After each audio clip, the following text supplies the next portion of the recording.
A devastating weekend for us, for Manchester United, because we just had a very, very frustrating weekend of football in the Turkish Premier League. What's up, people? Welcome to Digital Sports Updates for all your latest Manchester United news and transfer talks. Stay tuned to this channel. How do you guys feeling? I hope you guys are, no matter what, I hope you guys are feeling positive because still five games to go in the 5 games played at the Turkish Premier League.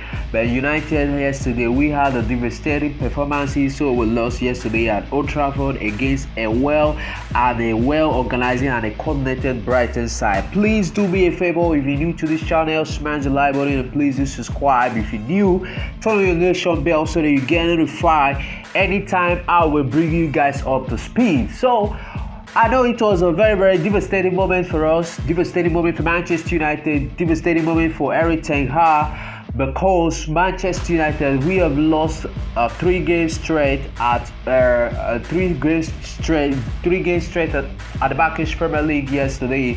We lost to a well-coordinated Brighton Hove side. I really know it because Brighton Hove is a well-organized side, the away mid-table side who has been very, very outstanding, having a good performances for the past 2 to previous seasons ago, and also they had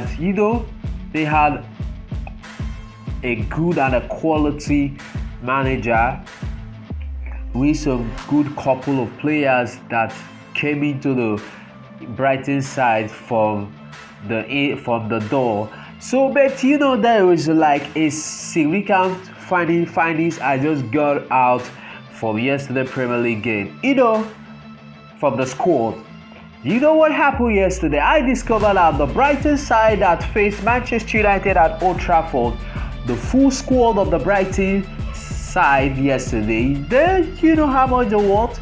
They just worth the worth of the whole Brighton squad that faced Manchester United yesterday at Old Trafford worth £10 million.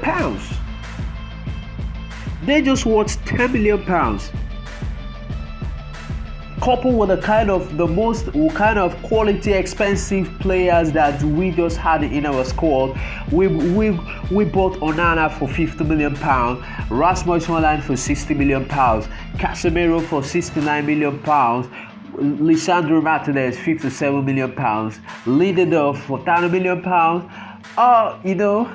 And the market value for Marcus Rashford, if Manchester United intended to part ways for Marcus Rashford, I think Marcus Rashford at this time might worth 80 to 90 million pound quid.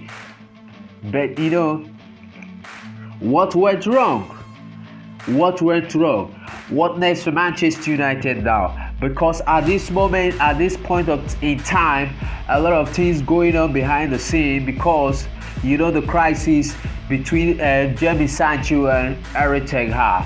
The crisis is still lingering, is still going on. Is it the time? I think it is time for Manchester United to look on for a solution to get Jadon Sancho back, and there should be a resolution to get Jadon Sancho back in action. I think it is a very, very quite devastating moment. A lot of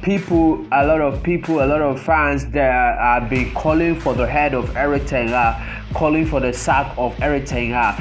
But in my own opinion, I don't think that is the right decision to take, because since after the departure of our legendary manager Sir Alex Ferguson, Manchester United have been sacking manager for every two seasons, couple of two seasons. But I don't think that sacking Ten Hag is the right decision to make, because a lot of fans, they have been calling for Ten Hag sack, that he is the one that is being, he's the one being responsible for the misfortune, for the mix of results that Manchester United that we have been having for a lot of things, a lot of call out, but I don't know. It is what it is. In my own personal opinion, I think that the structure of Manchester United need to be changed entirely, starting from the ownership, which is the Glazers. It is now the reality that the Glazers, they need to go. United need to change, have a new director of football.